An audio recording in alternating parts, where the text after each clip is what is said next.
Hey, I'm John Moran, and Max Rademann is in that building over. Oh, hello. Max Rademann is in that building there. We're in Zentralwerk, and now there's a baby on a bike. Now, hello. Now we're going into my atelier, which is on the other side of the building. All right. Oh. Who's that handsome guy? Hello. Okay, here we go. There's my spooky window. Okay, and this is where I work every day. Yeah, I've got a curtain there, which you'll remember later, and a window. And here's where I make coffee. Yeah, oh. And then here's where I get the water. And, ooh, come inside, and then... Okay. Hello, Max, from this side of the building. And hello, everyone at home who is now under total lockdown. And everybody is so upset about this lockdown. Right now in the city, the people are banging things and wearing things, and they're so upset about it. But for me, everything's the same. I'm always in this room every day and every night, and so it's the same. And, you know, on my mind much more is the election tonight, but I have no idea what to say about this. It's too big.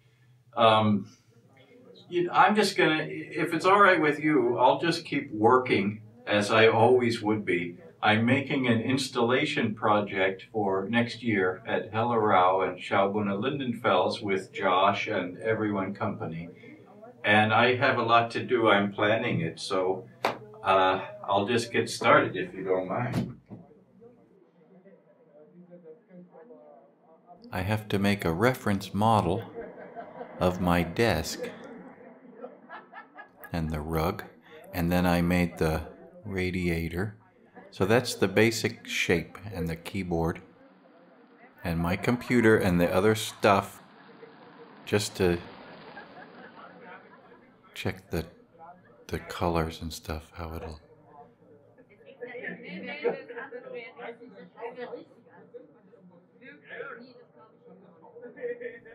Do you hear how loud this studio is?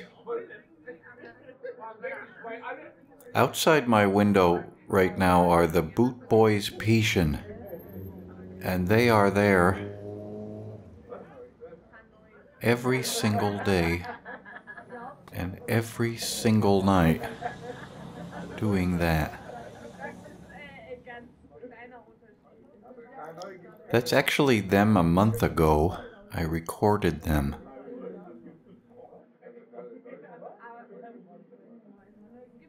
Okay, so I want a big projection screen.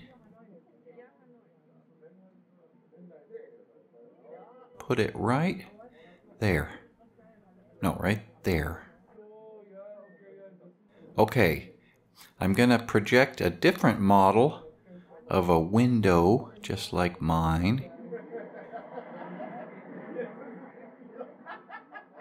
And then there's this red curtain here, and I'm going to model that and put the fabric onto it. Wait, it's too even. Okay, put that's going to be projected around these real objects. So you've got the real objects with this projection screen, and then I'm going to add another projection screen that you can see through, and the effect altogether, yeah. And then it goes, wah! Isolation overload. Okay, so let's go back to sound.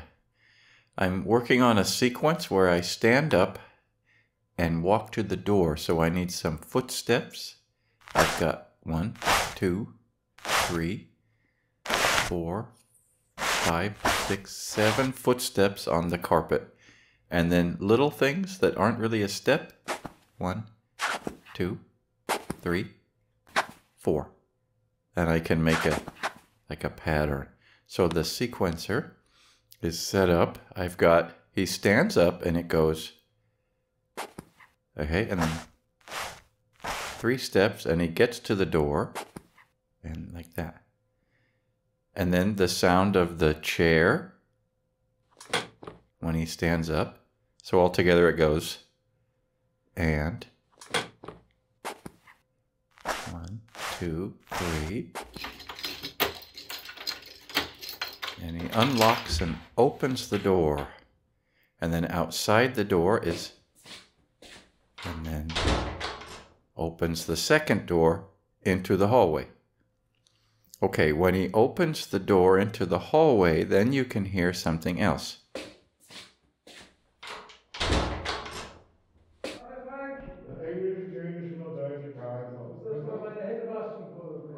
It's the Boot Boys, and they've come into the building to use the bathroom. It keeps going. Yeah. They're so charming, those Boot Boys. Okay, so I'm going to try it live. Ready? I'm going to exit and then come back in. And...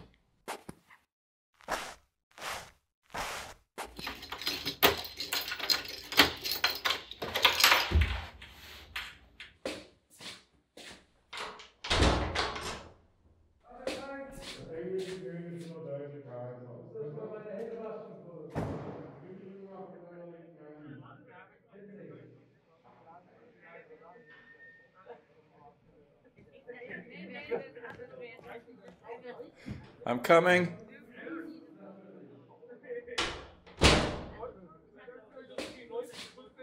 I'm here.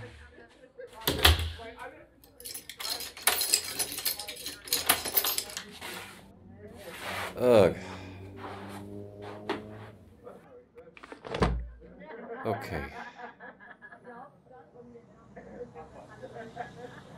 Oh, this time waster. Amsterdam. Oh. This was another gateway to eternity at another time. Oh. I heart eternity. Forever. Post. Okay. Here we go.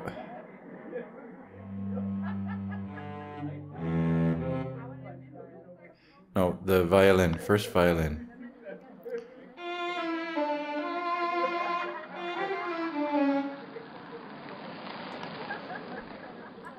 Wish me luck now.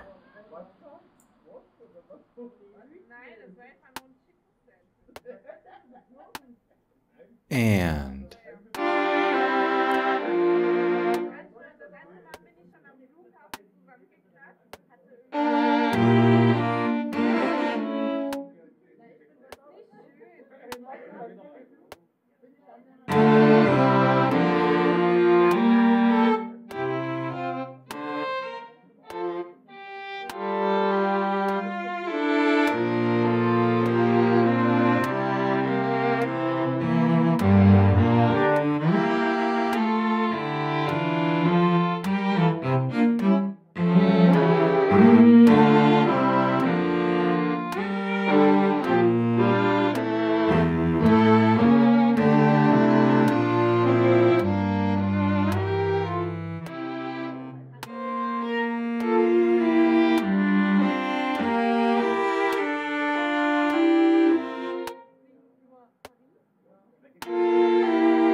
Nope. Here we go. And...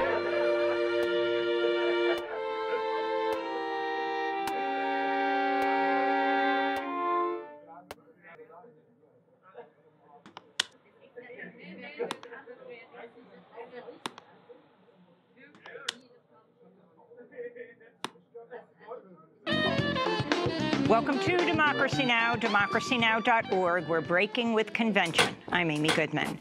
The United States confirmed nearly 45,000 new cases of coronavirus Wednesday as the official U.S. death toll rapidly approaches 180,000.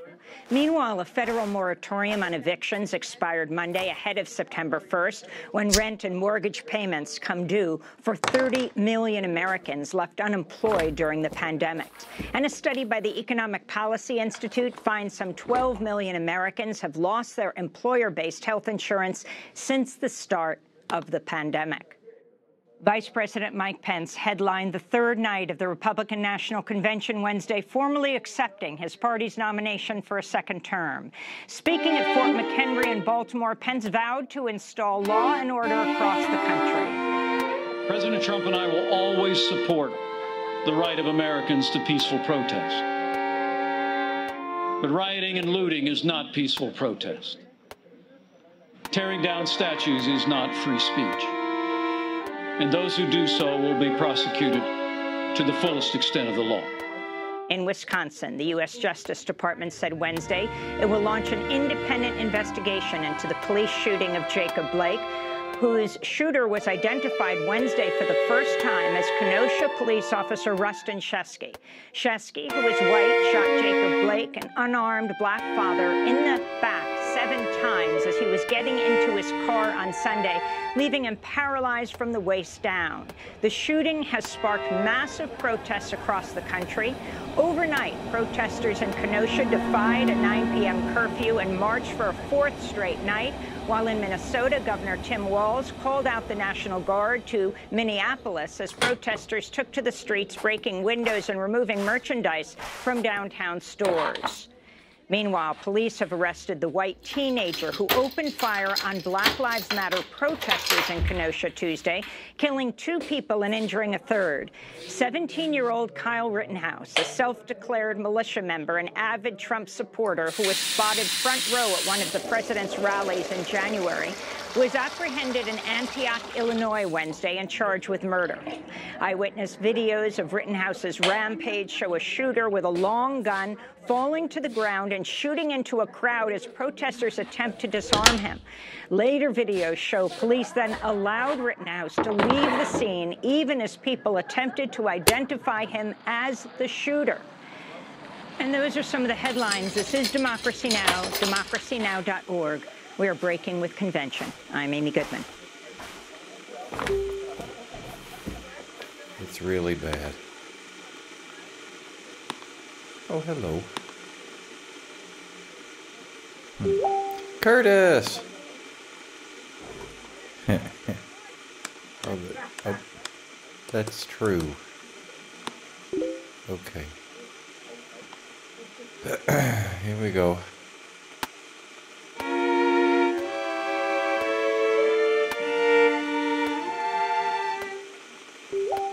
I'll get it later.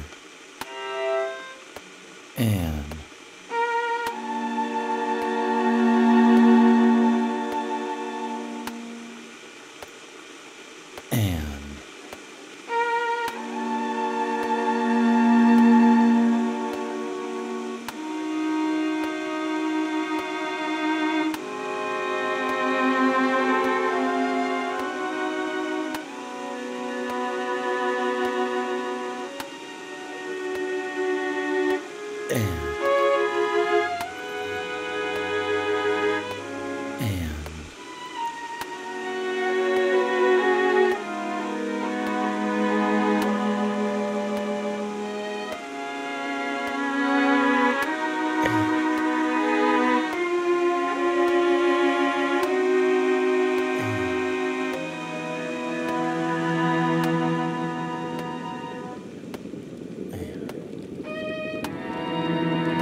And this part's hard.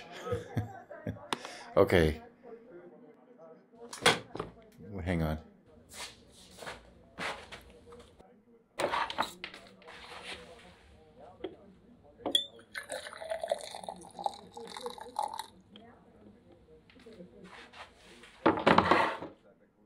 When it's a hard part, we need the coffee, right?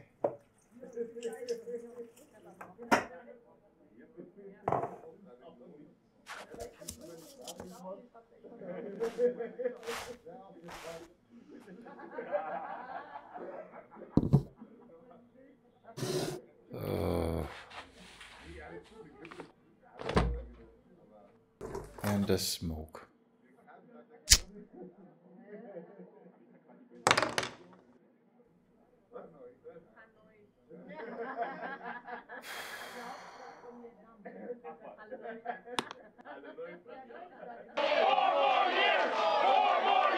Four more years.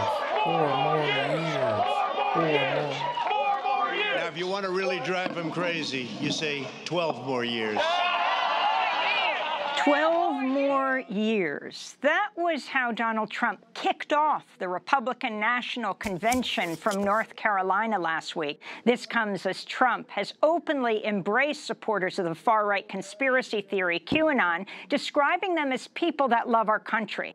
We're joined now by Yale professor Jason Stanley. He's a renowned philosopher and scholar of propaganda who wrote the book How Fascism Works, The Politics of Us and Them. In the strongest possible terms, the Republican Party condemns the rioting, looting, arson, and violence we have seen in Democrat-run cities all, like Kenosha, Minneapolis, Portland, Chicago, and New York, and many others, Democrat-run. There is violence and danger in the streets of many Democrat-run cities throughout America. This problem could easily be fixed if they wanted to. Just call. We're ready to go in. We'll take care of the problem in a matter of hours. Just call. So, Professor Stanley, as you have a white officer shooting at point-blank range 7 times in the back, Jacob Blake, just days before, and then 2 Black Lives Matter activists shot dead in the streets of Kenosha by a Trump-supporting gunman.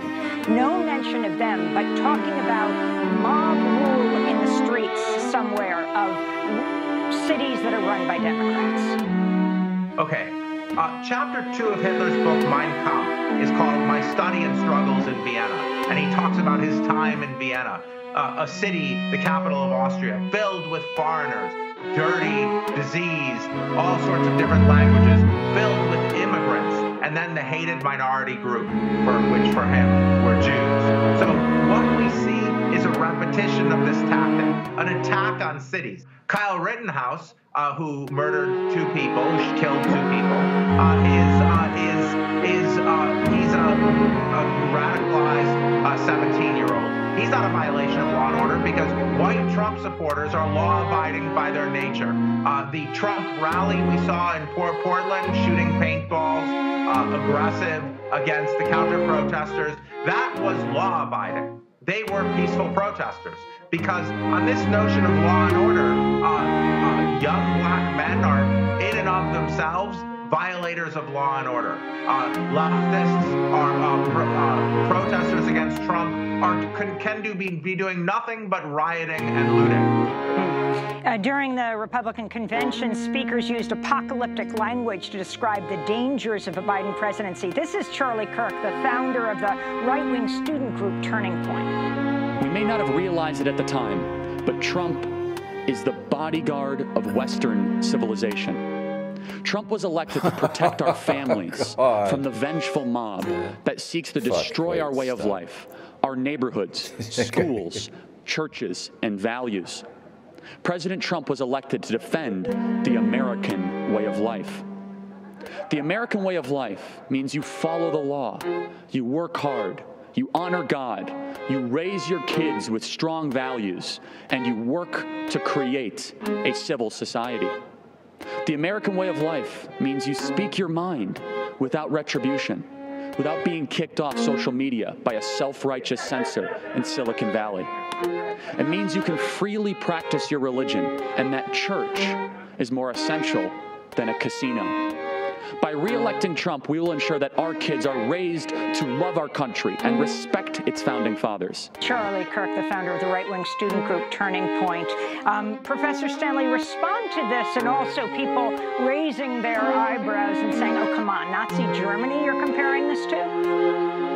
That speech is highly evocative of a speech that Joseph Goebbels, the Nazi propaganda minister, gave in 1935 called Communism with Its Mask Off. In Goebbels' speeches, he regularly represents the threat as being a threat to Western civilization. He says the Nazi Party is going to protect social conservatives, Christians, from the Armageddon of communism, which seeks to destroy civilization as such. Jason Stanley, author of 5 books, most recently, How Fascism Works, The Politics of Us and Them. Stay with us.